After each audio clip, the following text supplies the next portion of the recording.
Hey everyone, today's episode of Buds Mafia, we talk about the playoff race. Next week, we'll probably dive more into kind of the last few games. There's only 8 to 10 games remaining for the teams. We talk about the wild race in the East and how shit the West is besides the top few teams. Talk about the Tkachuks and how they're just growing the game. Talk about Frank Seravalli and college players signing, hoping to provide their teams with some boosts. Talk about the awards, kind of the teams that are the players who have locked up the awards. Talk about the Leafs.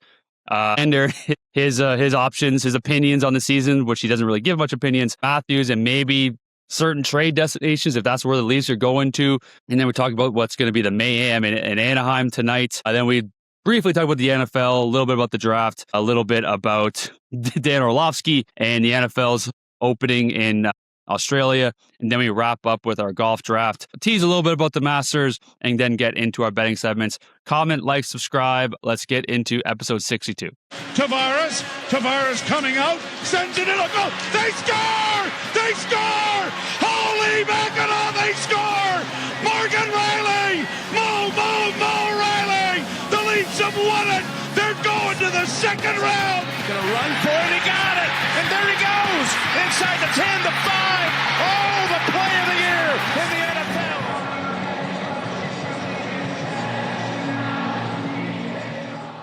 Welcome back, everyone, to episode 62 of the Buds Mafia podcast. Filming on a nice little Monday morning here with Jackson. Millie's calmed down, relaxed. Apparently she's going crazy this morning, but we're all good. They ripped my neck this morning.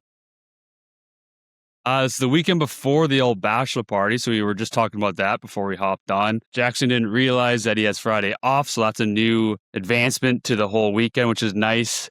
Ryan can't buddy, how was your weekend? I can't look at a calendar. How was your weekend, buddy? Don't call me buddy. You're getting me fired up this morning. I don't all right, like kiddo. it. Oh, all right, okay. Squirt. You know what? You might be as dumb as the Tkachuk brothers. That's all right. Anyway, my weekend was good. That's good. Yeah, I think Friday I didn't do anything. Taylor and I ordered food, and then we watched a movie. Saturday, Taylor had to work, so I took Millie to dog training by myself, like an independent man. That was big of me. That was really big of me. It's huge. Husband material. It was quite tough by myself, I'm not going to lie. It was quite tough. Usually, like, when we go to the dog training, usually I'm the one who's got Millie on the leash, and, like, Taylor helps with, like, any of the other activities and stuff, but to, like, not have her there was a little tough. It was also fucking freezing. The wind was cold as shit. Oh my God, dude! You look outside; it looks sunny as hell. Then I stepped outside to run. I'm like, oh my God! It says it feels like -8. This week is like over 15 the whole week, but it's gonna rain here, and I think we have a massive thunderstorm tomorrow, so that's nice. Sick. I love being in a full steel warehouse in the middle of a thunderstorm. Yeah, I didn't really do much either. Friday went to London. Saturday just chilled. Went to my aunt's for my Oma's birthday. The 89th to Oma. And then yesterday I saw Project Hail Mary with that Ryan Gosling movie. It was awesome. Really, really cool. I love Ryan Gosling. He's one of my favorite actor. But yeah, really, really good. Just getting ready for a busy week this week at work and then just kind of bouncing. I'm going to try and go to London at some point because then obviously I can't go this weekend. And yeah, man. I got to go right after that. I go get my phone fixed because my front camera is not working. And I just got the new phone. So I'm going to go in right when it opens at 10. Might just do work at the mall and then just come home. And I want to run this afternoon because it's like 20 degrees. So, that's sick. How about is you it start really off with the supposed draft? to be? Is it? Yeah, I saw 9. I mean, it might feel like 9 or something, but I see on the Burlington app, the Apple app, 19 at 3 p.m. But like after like post 10, it's supposed to be 12. So pretty warm this morning. Usually the mornings are fucking like. Oh, okay. It's not supposed to be too bad this evening. No, dude, I gotta work and I'm not pumped for the summertime to wear. No, yeah, I bet that. I usually start with the draft for jump. How about you start this little section here? All right. I'll draft. I'm going to draft. I don't know. I used to hate haunted stuff, scary stuff. I could not stand it. It used to scare the shit out of me. I don't know what it is. Taylor started watching these two YouTubers, Sam and Colby, a long time ago. And then I started watching them recently. And now I swear I've watched probably almost every single one of their videos. It's literally all I do. All I do when I have free time. I just sit on the couch with Millie and watch Sam and Colby haunted videos. And they have like a 5-part series on the Conjuring House on YouTube. Oh. dude, it's horrifying, but it's so interesting. I bet that's just it's like I'm not a horror guy. I'm not much of a thriller guy. I get scared so easy. Whenever it could be any type of movie. If the screen goes somewhat dark, and like it's the time when you know there's gonna be a jump scare where it's like it goes dark and it's like complete sounds, not even music. I have to close my eyes. Like I get fucking scared. I don't. I still don't love it. I still don't love it. But you're adapting to it now. You're getting used to it now. I'm adapting to my environment. Taylor loves it. She doesn't like. She doesn't like paranormal stuff, like paranormal movies. She thinks they're all cheesy, they've always horrified me. Fair. Yeah. But she does love thrillers and like psychological, suspenseful thrillers. We watched this movie on Friday night called The Lodge. I think I would rather be scared than mind fucked, because like some of these movies, you're watching them and you're like, what in the fuck is going on? But yeah. All right. Well, mine's kind of, I think I already texted you mine. Mine's just Harry Potter. I'm pumped. I'm a big Harry Potter fan. Didn't read all the books. They got a little too big for me. Did they get you? But I got you a little fired up with my text messages. You said you didn't like Harry Potter. Well, it's not that I don't like it. It's just, I don't have to like it. I don't think Kaylin's even seen Harry Potter. Yeah, I mean, I'm very excited. All these haters, all these people are saying, like, oh, you're mad because Snape is black. Kind of like, it's kind of. Why are you laughing at that? It's because it's so ridiculous. Like, who gives a shit? I understand that, because the reason I'm so pumped for it is because the books really, like, there's so much of the books that's not in the movies, right? That's kind of like that to kind of slim it down to a movie. But like now each season is going to be all the details of the books, because there's so many storylines I couldn't do in the movie, right? And yeah, like, I mean, in the book, Snape's not black, but I don't care. Who gives a shit? And I think everyone looks great. I'm excited to see all the new details. People are like, oh, it looks just like the movie. It's fucking Harry Potter. No shit, it looks like the movie. Like, oh, Hagrid looks the exact same, like in the trailer. I'm like, yeah, like, it's fucking Harry Potter. So yeah, I'm drafting Harry Potter. I'm dumping all those fucking idiots. Christmas 2026. Usually Christmas time, me and my family always watch all the Harry Potter, so I'm fucking jacked up. I'm excited for you. I appreciate that. That's all I need to hear. All right, today, it's not going to be too crazy. I think next episode, when we're hungover, will be a lot more deeper in a playoff race. It'll probably be I think it might be the last episode before playoffs, or maybe the second last next week, because I think the following weekend, it'll be like the matchups are set and we actually can talk about them.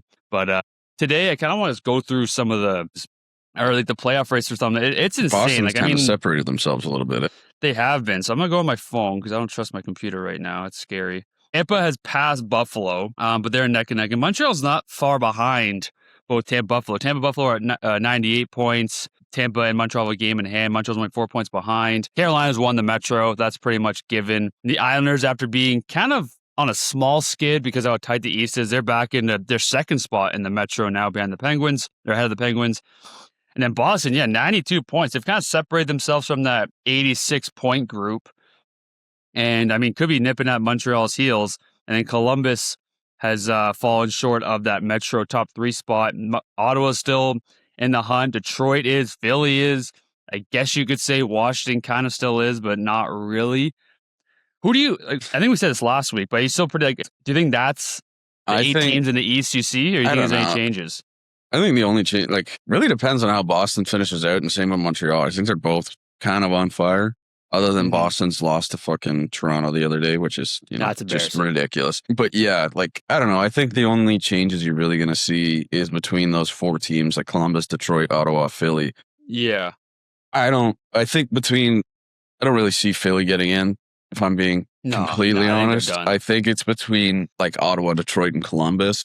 Like Columbus's odds, but Detroit, I feel like those 3 teams are kind of similar in a way. Yeah, yeah. Maybe not similar styles, but just similar, obviously similar in... I lost my train. Well, they're similar position. They're similar, their teams the last few years trying to get in. They haven't been perennial playoff teams. I mean, Detroit in March is well documented, but I don't know. I thought after Islanders went on that skid, I thought they were done. I was not confident in getting back. I thought the top 3 Metro teams were going to be Carolina, Columbus, and Pittsburgh. But now Islanders are back into it, and they passed Pittsburgh. The other thing too is Pittsburgh and Columbus are both tied at 88 points right now. So that's a tight race tomorrow. Yeah, that's a tight race. Boston, Montreal is a tight race. So I really can't see Detroit, Ottawa, or Philly getting in. Oh my God. Sorry, I was just saying that Pittsburgh and Islanders play tonight. Yeah, Pittsburgh, that's a big game. Huge game. Yeah. Holy moly. Yeah, so I don't know. Holy I could fuck. see. I could see out of those, like the 3 teams that are out right now, if I was going to pick one to get in, I feel like it would be Ottawa. Maybe that's just a bit of bias. I think I would say Ottawa too. I don't like the thing is I don't like Ottawa over Columbus or Boston. No, But neither do I. I would have had them over Islanders, but now Islanders are back into that second spot. And then on Tuesday, obviously this comes out on Wednesday, so we'll see the results. But like Detroit, Pittsburgh, that's a big game. I know they're in different divisions, but still East. Montreal, Tampa tomorrow. Philly, Washington. That seems like if Washington loses that, they're already kind of done, but that's officially done. Carolina, Columbus, that's massive. Ottawa or Edmonton, Seattle. That's what I love when this actually like. Last few years, we haven't had that big of a race. I think Montreal last year was in a decent race, but now it's like a 4 or 5 teams in it. But these games at the end are so Dude, big. the same like with Anaheim the West, Sharks, though. 2 days. Oh, the West, yeah, we'll get to the West. I mean, now. Utah's kind of separated themselves a little bit. Yeah, I think they're kind of. But like, I think they're in. I think they got it. If you go from fucking basically the second wild card position to the third last team in the West, Calgary's at 70 points and Nashville's at 77. So there's 7 points separating basically almost 8 teams out of a wild card spot. And like Nashville, we've seen has had hot streaks, but then has gone on absolute skids this year too. I know. And it's so crazy that this Colorado, there's most teams have played either 72 to 74 games. So, 10 to 8 games left and only 2 teams still have clinched. Yeah, it's kind of insane. Colorado and Dallas, and then you have Dallas. It's almost guaranteed Dallas, Minnesota, first round, and then likely Dallas home. Edmonton, Vegas. Edmonton can definitely still pass Anaheim. They had a big win against Anaheim over the weekend. I wrote this down later in our kind of script here, but I mean, would you rather be Utah or would you rather be Minnesota? Like, Minnesota's definitely a better team, in my opinion, but now you're playing Dallas on the road where Utah, I mean, you can beat Anaheim. You're only 4 points behind them. They're a young team, right? If that was Edmonton leading the division, I would say maybe not because you know what Edmonton can do in the playoffs. Yeah. But like Minnesota, I definitely think has a potential to go further, but just because of their road, like again, like we said every episode, like you're gonna have to beat a good team no matter what. Yeah. But like I don't know how to get there. I think it's tough. I think it's tough. I think I'd rather be Dallas. Minnesota. Minnesota. Only because you're a better team. Like it's just you're better overall. You're confident. You don't have to worry about obviously down the stretch you want to place yourself well. Yeah. But at the end of the day, you're most likely going to make the playoffs. You don't have to worry about like a last second playoff push. Yeah. Guys aren't going to be fucking getting crazy minutes at the end of the year so they can ramp up for playoffs, So like I think I'd rather be Minnesota. You have playoff experience, you have stars, you have guys who are ready to go. And like why not go into the big moment right away? You get through that first game, you play Dallas, you're gonna have to play Colorado or an Edmonton or someone later down the line. But you get past Dallas to start, you gotta feel like you're fucking humming. Yeah. More people are saying, because even though the Western has better teams, people are saying that like they really like the Eastern Conference team, whoever comes out to win, just because they feel like the Western Conference is going to beat the shit out of each other. Yeah, which is definitely fair. The East has won the last 2 years, and then it was Vegas, and then Colorado, then the Tampa. So it's been kind of balanced, but I mean, a lot of Eastern teams the last few years, and I think it's because the Western Conference, they just beat the shit out of each other. They beat the shit out of each other, but if you look at the difference, there's a lot more disparity between the top teams in the West than there is in the East. Like the top teams in the West are already over 100 points. You don't have a team in the East yet that's over 100 points on the season. But then the fall off from there is drastic. Like you have one team that's at 90 points, 4 teams at 80, and then the rest are 70 or lower. Whereas the West or the East is all from 90 to basically 70. And that's straight through, other than the Rangers who are at 69. Holy shit, LA has 18 overtime losses. Holy shit. Yeah, dude, when you start looking at the standings, it is nuts. Look at a lot of OT losses for each team. Most teams have like 10, which that seems like a lot. And dude, the Golden Knights have 16. That's insane. It seems like San Jose is sadly officially out. Like I know you can say only 4 points, but again, if you look at the math, it's like, hey, Nashville has to lose 2 in a row.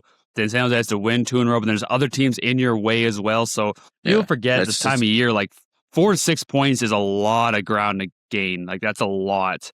That's why Boston being 6 points ahead of Ottawa, that's a lot of points at this time of the year. A lot. That's a lot. That's what it still kills me though in the West, the final wild card spot. You're gonna have a team that is negative goal differential I know. is over -15. And right now, the Predators are in there at -26 goal differential.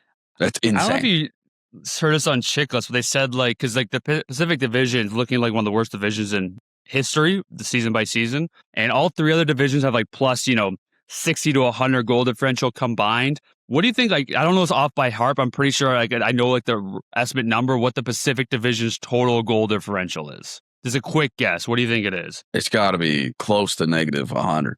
Yeah, I think it's like -99. I think it's over -100. Yeah, it's got to be close because, like, the Ducks are in first place of the Pacific with -6 goal differential.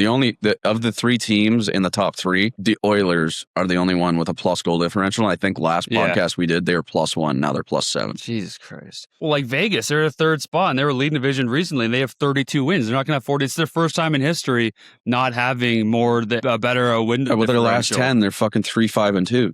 Horrible. And they just fired their coach. And then they bring in Tortorella. John Tortorella, Mitch Marner's worst fucking nightmares. I saw a thing. It was Bruce Cassidy wins the Jack Adams, wins the Stanley Cup, 3 years, over 40 plus wins with the team until Mitch Marner comes. Yeah, it's obviously not all him, but like it's still insane to be. I know. That division to have the only team who's in first place to have over 40 wins. I know, it's crazy. And there's only 4 teams right now in all of the West that have over 40 wins. That's so interesting about Torts. Like, I don't know, because Cassidy's kind of a hard ass too, so they bring in another one. Maybe Torts is a bit more detail oriented, but I don't know. We'll see, because they just have not looked good. I think Edmonton has looked very solid the last few weeks. I think at the end of the year is kind of tough too. Last time, we weren't really around during this. I think it was 2003. New Jersey fired their coach like a week left in the season, then they got a new coach, and then they won the Stanley Cup. But I mean, that just doesn't happen. That's just Kelly McCrimmon, the GM, just didn't like something and thought, hey, we're better than this. Because on paper, they're still a hell of a team. They're just all underperforming. And their goaltending stinks. They just don't really have anything going on right now. So we'll see. Let's see. I think we talked about all this. A lot of so college is happening. It sucks I want to watch these college Frozen 4 games. I can't watch it. It sucks. Penn State lost, and Gavin McKenna's draft year is over. Michigan State, one of the favorites, lost in overtime by collapse against Wisconsin. So Porter Martone has signed. I don't know if it's official, but he's going to sign with Philly. So they're going to burn that year, but help with a playoff push. I love his game. Obviously, he showed what he did at World Juniors. Obviously, he's slapping guys' asses, but I still like his style of play. Again, his draft comparable when he was drafted was Matthew Tkachuk, which, as much as you hate him, that's one of the most valuable players in the NHL, right? So it's a guy you need. Especially in Philly, I think that fits perfectly. I still think it's a long shot for them to make playoffs, but definitely get his feet wet. Frondell, I know he's not in college, but Frondell with Chicago has looked awesome. He's a natural center, but they played him on the wing with Bedard, and I think he has 5 points in 4 games. Bedard finally has a highly skilled young player to play with, and Frondell is, again, he's a natural center, but on the wing. You see his first game, he played the Islanders, and Bedard told him to take the center because it was his first game, and he played one of the best faceoff guys in Bo Horvat, and Bo Horvat just snapped it back like within half a second. It was hilarious, but he's played great. Roger McQueen, and I think 7th or 9th overall pick from last year. He played for Providence. He might sign with the Ducks. And all this college talk is I'm leading into Frank Seravalli. Did you hear what he said? No. He said recently, because he was talking about Martone signing, Roger McQueen might sign with the Ducks. He said that some scouts believe that the top half of NCAA teams would be competitive with some NHL teams. That's a load of crap. I think he got so much heat.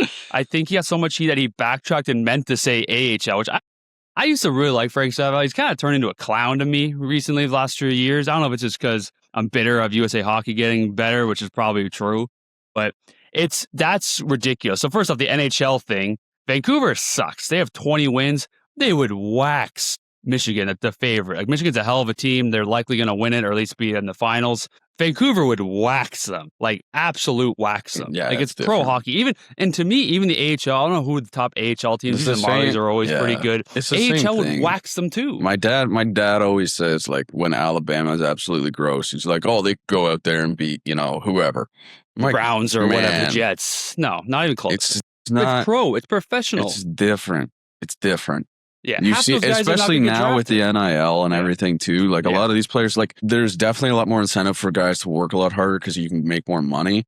But with the NIL and everything, it's going to affect, I don't know, like, in my opinion, I feel like maybe guys aren't as hungry and they get more complacent. Like, did you see what happened with Kirk Cignetti and the guy who transferred from Michigan State? Yeah, with the gold cleats. Yeah, he goes, yeah, That's you awesome. learn what getting an ass ripping means.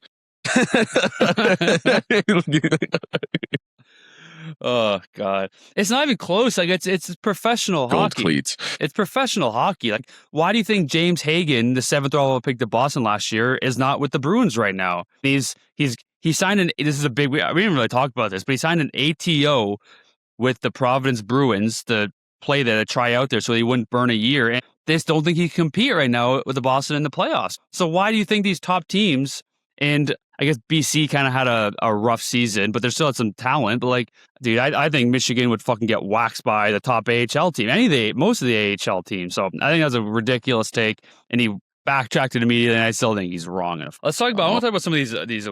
Miss Millie. Millie's rocking. Let me look at the camera. I don't think so. Rocking in my socks. Dude, I hate when she does this.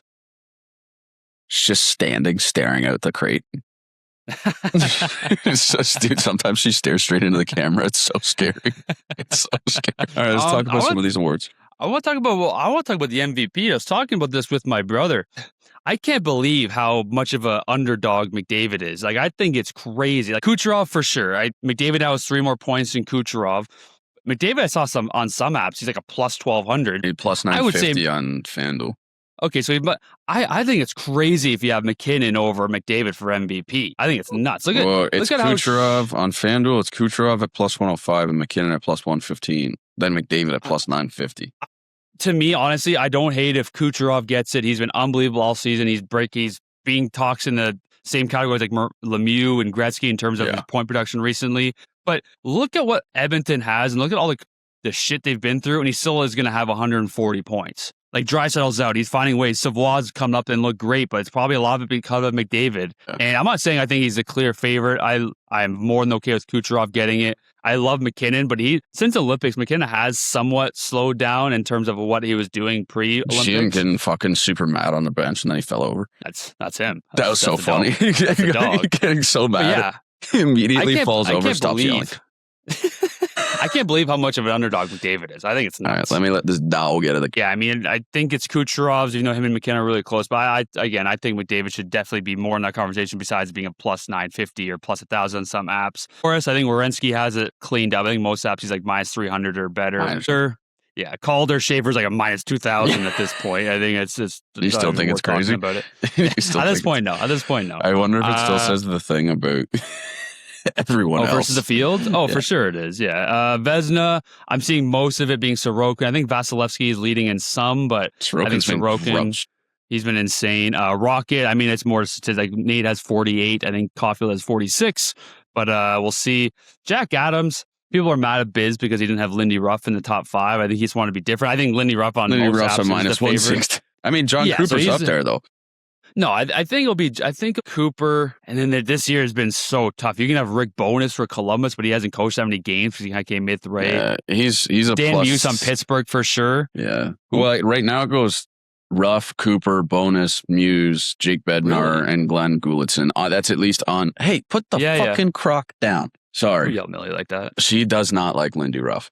I think it's for sure Lindy Ruff. I feel like it's got to be. Coaching to me, it's like, you got to look at what the expectations were. Like, I think John Cooper's a phenomenal coach, but like, I think they were projected to do well. Like, same thing with Pittsburgh. I think Pittsburgh was going to be dog shit, new coach, and they're in the playoffs. So, yeah, I agree. Lindy Ruff, I think it's a no-brainer. Selke's so you can't bet on the Selke. You can't find anything on the Selke. You just got to look at articles, and I'm seeing it's Suzuki's award to lose. Like, he is the best guy for it. Reinhart, Sorelli, Hischier, I think Noah Cates of Phillies in that conversation. But, yeah, it's pretty much those guys. Dog, dude. Just trying to explore. Come right on. We already talked about Edmonton. Savoie's been great for Edmonton as of late. He's played with McDavid.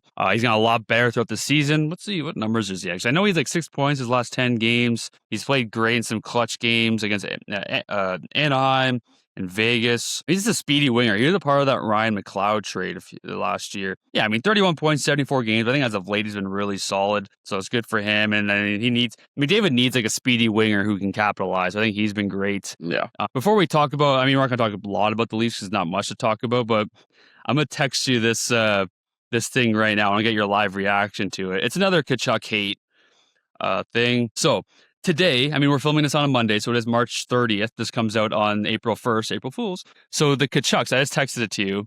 The Tkachuks are doing a meet and greet. I'm assuming it's in Florida. I like. So first off, Matthew is charging more than Brady, which at first step is hilarious. He's charging $150 to his brother, his loser brother, who hasn't won dick all, $100. And then you can get the gold medal VIP treatment for $1,000. Gold medal VIP treatment consists of 2 autographed tickets for Matthew, 2 autographed tickets for Brady, 1 combo photo op with Matthew and Brady with gold medals, priority line access, private VIP lounge with snacks and beverages provided, swag bag including a replica gold medal. Like, act like you've been there. Listen, and you know what? This could be their agents. This could be... Oh, it's 100% them, but still. Dude, it's like, me and my brother were talking this over dinner. Like, we're like, dude, imagine if Crosby did this. Like, well, listen, I know they're trying to grow the game. By the way, this isn't growing the game. This is fucking trying to make some money and then just, I guess, growing this is not growing the game. This is growing... This is not growing the game. This is growing the brand. Inscription up to 3 words. Brady, I like hockey. For every... Oh, my God. It's just hilarious that Matthew charges authentication? More. I don't know. Just the fact that Matthew is charging more is hilarious. I mean, hey, he's definitely more historic. He's won more, but it's just so funny. Millie, leave the fucking croc alone. She hates the Tkachuk brothers, too. Yeah, no shit. But yeah, I wanted to bring that up because... So my little rant about their logistics and... Logistics, fuck off. You're gonna hop on a private jet. And it's like, and the whole USA not hosting. It's a fucking bid, dude. Like, to be fair, I would like to know, though, if it's like a bid as in most money or a bid as like the NHL's like, here is the value, match it, and then we'll talk. Or if it's just straight money. But I feel like it's just straight as much money. It's got to be money. I'm listening. All right, let's get into the Leafs. There's not much to talk about. This is kind of like I mean, there's a lot of math. Let's talk about what fucking Willie said. It was wild. Yeah, so to me, this is hilarious. So Maple Leafs Nylander won't divulge thoughts on where season went wrong. I have my thoughts about maybe some stuff, but that's something I'm going to keep to myself. Nylander told reporters on Friday. To me, that indicates 2 things it could be. Either one, he actually has nothing. He wants to sound smart. That could be one. When I read the article, the article said Nylander won't divulge thoughts. I'm like, there's no way he even knows what divulge means. His fucking agent told him that. I love Willie, but like, again, that to me, it's either he actually doesn't have anything and kind of wants to give an answer to the reporters, or it's the coach. I think my thing's probably Berube, because apparently Berube's obviously hard on him. I think Berube's gone too. Yeah, I like Berube, but I think he just lost the room. I think it's...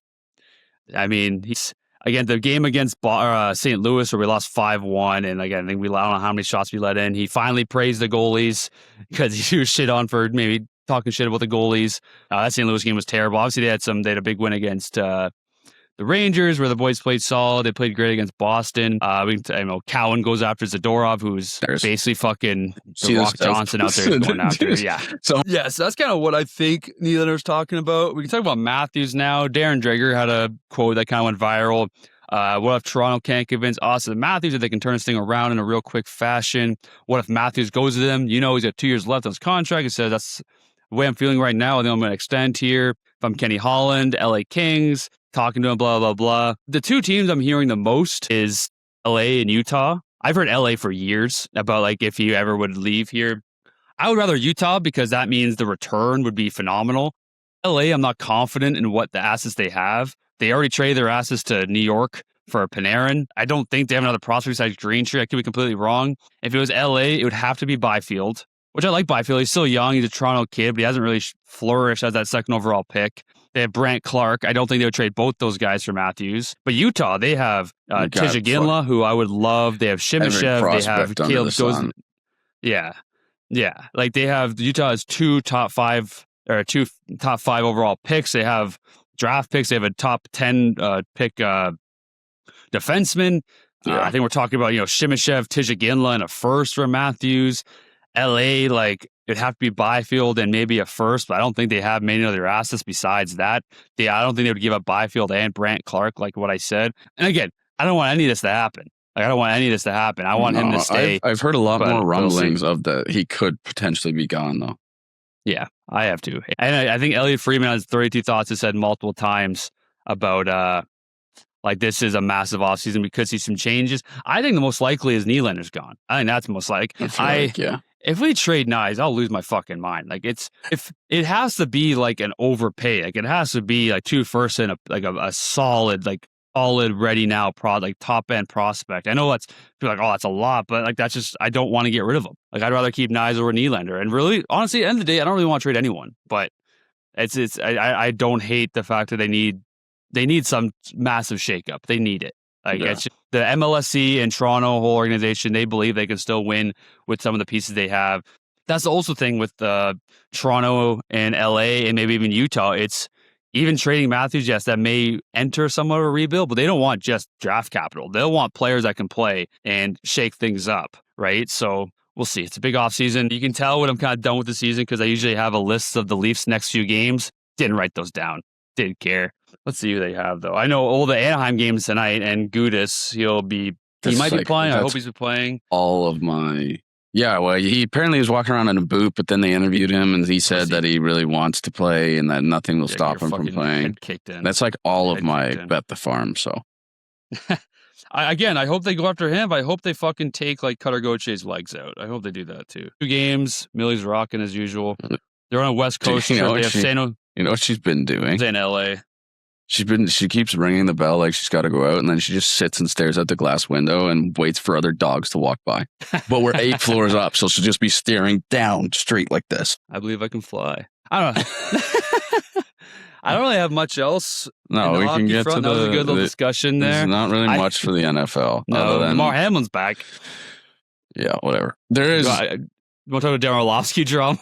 Well, there is like the NFL apparently is getting ready to bring in other refs because apparently they're currently in stalled talks with the referee. I don't even know if it's a union. I would assume like the PA for the refs. I assume it's probably the same as like the players' PA. But yeah, so that's a little interesting. Also, the first game this year is played in Australia. I don't know if you saw that. Isn't it like a Wednesday too? Well, it has to be on a Wednesday because that's a Thursday in Australia. Oh yeah. Like. Millie, hey, math guy. Hey, the fuck you doing? Don't yell at Millie like that. No, dude, she's fucking licking the corner of the goddamn trim. Scrum bum. Give me 1 second and I'll get right into the NFL. Hey, what's that? Oh, what's that? Yeah, go get it. Or come up here and hang out with me. Here we go. Oh, yeah. Okay, everyone. Millie's going to run down the NFL while probably biting my fucking face off. Anyway, yeah, so that's a little sketchy that they're running into talks with the refs and everything, but Bills bring back Damar Hamlin. I don't really care. He's not going to start. He'll be a special teams player. And then I don't know if you saw what the Browns did. They restructured Myles Garrett's contract, so technically he's more eligible to be traded. But then the GM came out and said he's adamant that Garrett's a Brown for life. So yeah, Dan Orlovsky kind of got roasted on Twitter and on the McAfee show because the whole McAfee clip on Twitter was incredible. It was unbelievable.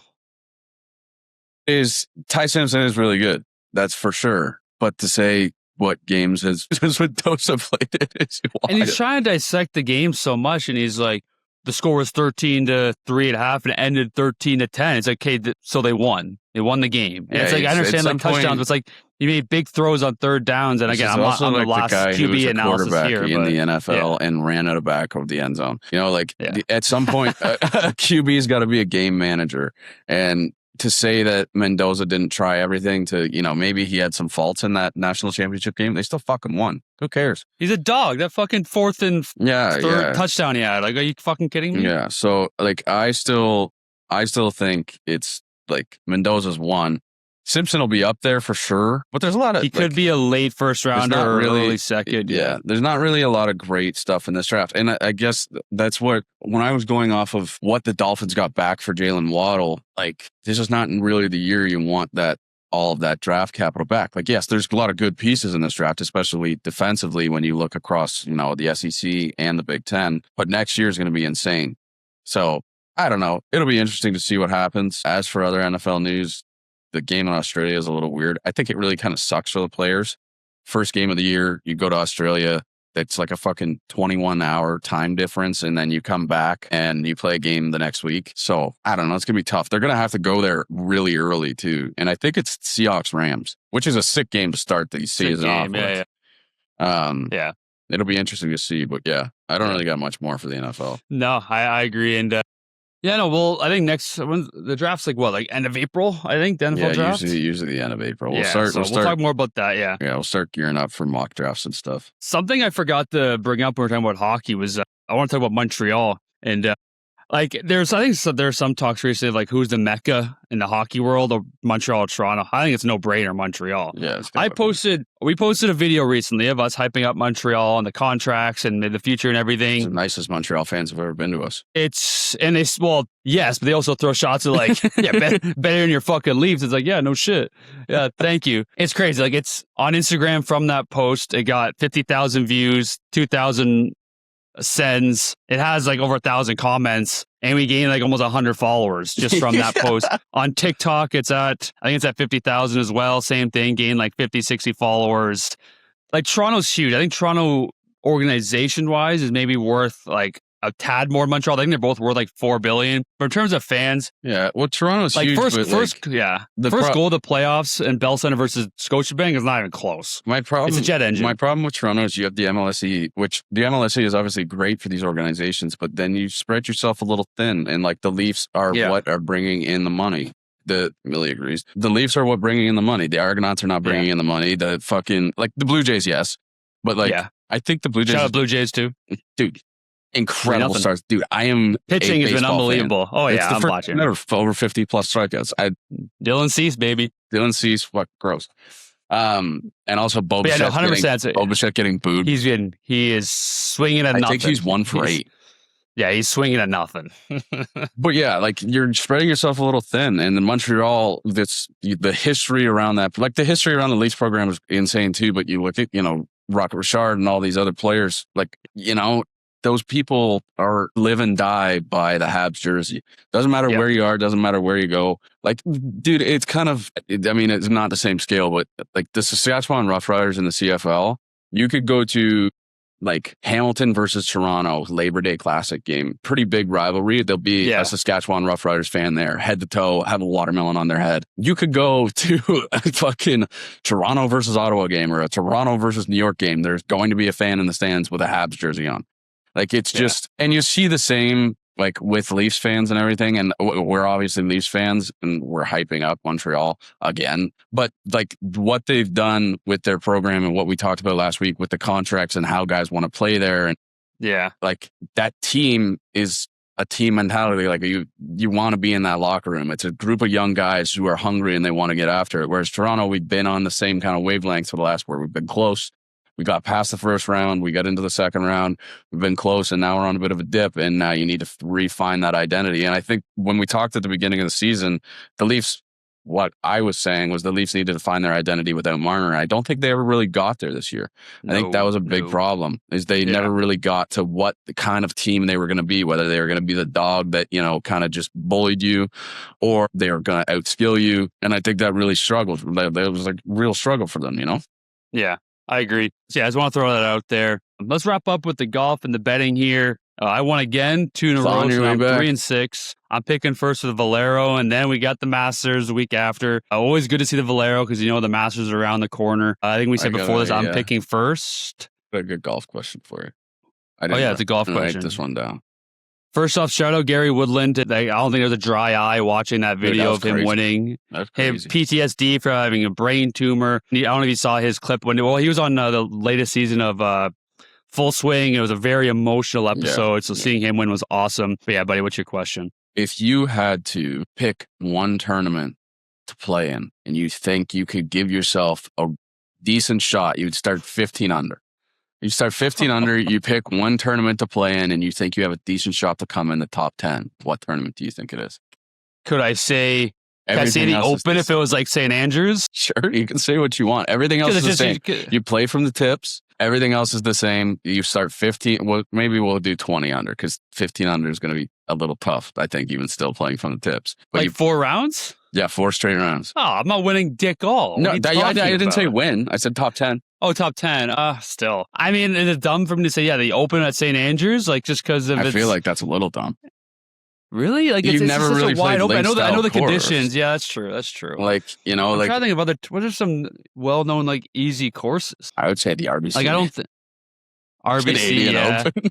Canadian Open. Canadian I Open would or like say. Hamilton Golf and Country Club. I don't think what's it called? I'm drawing a blank here. The Waste Management's like a hard course. Obviously, the It's atmosphere not- 16, I might get a 10 on because of the cheering. It's not super hard, but like those final 3 holes, 16's tough. 17, you have the water the short behind. par 4, yeah. Like so, like 18's tough, actually. yeah. I'm trying to think. Yeah, probably Canadian Open. For me, It was in it was Toronto. the Canadian probably Open. Canadian Open. For me, it was the probably. Canadian Open. I thought That's a that good question. Yeah, that's a good one. I said a major. Yeah, you immediately went our link Augusta. style course. I thought for sure you were going to say Augusta. I thought Amen Corner would swallow you. Nice. Get the slice going. All right, let's get to the Valero. I am going to pick. Give me Brian Harmon. He's a consistent golfer, though. But I do love when he won the Open. He won by like 6 strokes. They said, "What are you going to do with this money?" He goes, "Probably buy myself a tractor." He's just such an Alabama or Southern Mississippi boy. All right, you're up. I'll take Max Homa. I don't think I picked him yet. You know what? Came off a win. Give me Gary Woodland. My team. I'm nipped at the heels. Glad that you made it a little competitive. Now, fuck off. I'm going to take Tom Kim. And then give me. I'll pick a guy that you had last week. Give me Emiliano Grillo. He has continuously done a thing where he plays really consistent and then plays really shit. Well, he played shit last week, and so I'm hoping he goes back to consistency. What did he shoot? He shot. I mean, yeah, he made the weekend, but then the weekend he laid an egg. Who's your last pick? I love your lock of the week. That's different, right? Yeah, I like it. You know what? I think he. Did you hear that? Too? Yeah. I will. Did you? You didn't hear it? Wasting my time. Maybe a little bit, but not a lot. Give me Peter Malnati. Don't even know who that is. That's I a throwaway pick. really wanted to take Snedeker, but I feel like Snedeker's been playing decent, but he wants to be back in a little bit, but I don't think it. So all right. Before the bet, what do you got? I have for the Valero Texas Open, Max Homa, Tom Kim, Peter Malnati. Brian's got fucking slow-ass Brian Harmon, Gary Woodland, and Emiliano Grillo. God damn it, you're going to fucking win again.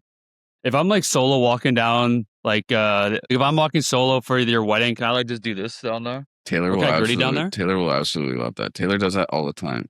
Why? I don't know. She saw Stephon Diggs do it. She saw the Patriots wide receivers do it once. And immediately, every single time, we'll be in the car driving, dead silent, and just listening to music. She'll look at me. She'll go, like, I love that. That's awesome. Then she'll try to hit other first down celebrations. She'll just hit the. That's so good. Can you give, before we go to our betting segment, can you give maybe fans like a hint at maybe who you're going to be picking for the Masters first? Or you want to sleep on that one? Do some studying, do some recon. Is there one guy? Is it between like Rory and Scotty who you're picking first? Is that a tease you can give the fans? Definitely will probably take Scotty first overall. Probably here's my team will probably be Scotty. If you don't take Bryson, I'll take Bryson. And then if you take, well, you've already taken Xander and I haven't taken Xander, so I'll probably take Xander. I've taken Xander already? Yeah, I believe so.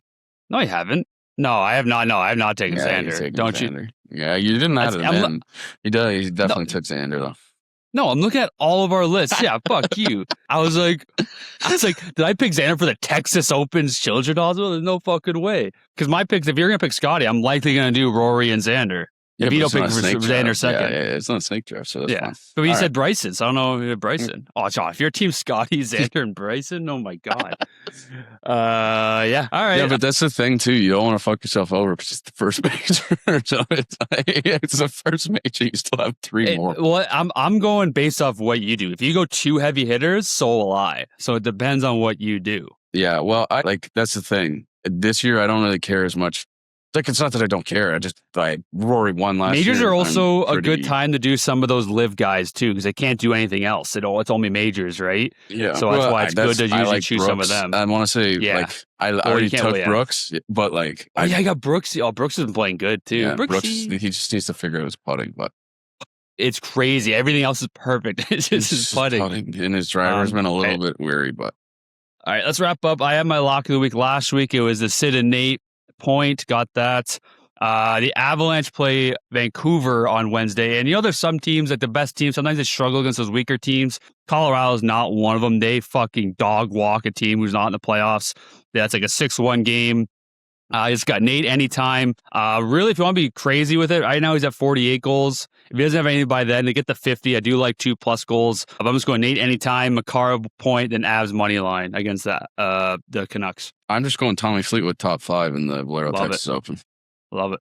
That's a course whenever I play on PGA. That's a tough course. Like the greens are insane when I play on PGA, and it's fun. But I need to. Oh gosh, you're bet the farm. I got Habs. I got Habs money line for this is the Thursday night hockey. Habs money line, Sens, Flyers, Lightning, and Blue Jackets, and you got pretty much every player doing something. I got every player playing tonight in the Anaheim Toronto game. I got Cutter Gauthier a point, John Tavares a point, Cutter Gauthier 3 shots on goal, Willie 2 shots on goal, Beckett Seneca 2 shots on goal, Tavares 2 shots on goal, Nice 1 shot on goal, and Cowan 2 shots on goal. Yeah. And that's it, man. Please go comment, like, subscribe on the podcast. Monday will be a little bit more recovered, I'd say. It'll be a nice little podcast. But yeah, go comment, subscribe, or gain some ground on on the TikTok, Instagram, Spotify, and YouTube. We're at 110 subscribers on YouTube. Did pretty well in our last episode, so please go. And also today I'm dropping, well, I guess it'll already be out, but I made Sweden's 2030 Olympic roster video, so go check that out. That was a lot of fun because a lot more turnover, a lot more young guys. Those are hard to research because I don't know much about the SHL and everything, but we have Stenberg, Leo Carlson will be healthy. All these guys coming up. So that was a fun video to make. Go check that out. But yeah, go comment, like, subscribe on YouTube. Go follow us and listen to us on Spotify. If you're on the road, and go follow the socials at X on X, TikTok, and Instagram. Next week, Jackson, I'll see you for episode 63. Boom. Tavares coming out, sends it in a goal. They score! They score! Holy mackerel, they score! Morgan Riley! Mo Riley! The Leafs have won it! They're going to the second round! Gonna run for it, he got it! And there he goes! Inside the 10, the 5! Oh, the play of the year in the